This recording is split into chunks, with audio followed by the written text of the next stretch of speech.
నమస్కారం. వనవానికి స్వాగతం. ఈరోజు వార్తలలోని ముఖ్యాంశాలు. రంపచోడవరం నియోజకవర్గం అడ్డతీగల సమీపంలో విషాదకరమైన రోడ్డు ప్రమాదం చోటుచేసుకుంది. అతివేగంగా ప్రయాణిస్తున్న కారుకు అకస్మాత్తుగా పశువులడ్డురావడంతో డ్రైవర్ వాటిని తప్పించే ప్రయత్నం చేశారు. ఈ క్రమంలో కారు అదుపు తప్పి పల్టీలు కొట్టింది. ఈ ఘోర ప్రమాదంలో ఒకరు దుర్మరణం చెందగా మరో ఇద్దరు తీవ్రంగా గాయపడ్డారు. ప్రమాదాన్ని గమనించిన స్థానికులు వెంటనే స్పందించి తీవ్ర గాయాలైన ఇద్దరినీ మెరుగైన వైద్య చికిత్స నిమిత్తం రాజమండ్రి ఆస్పత్రికి తరలించారు. ఈ ఘటనకు సంబంధించిన పూర్తి వివరాలు తెలియాల్సి ఉంది.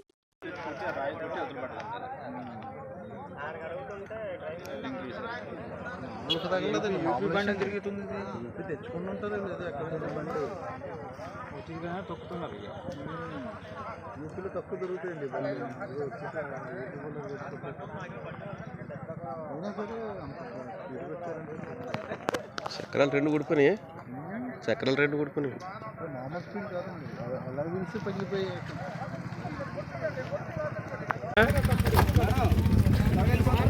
ఉన్నాడు అందులో. ఇంకెవరు లేరండి, లోపలికి వెళ్ళారు.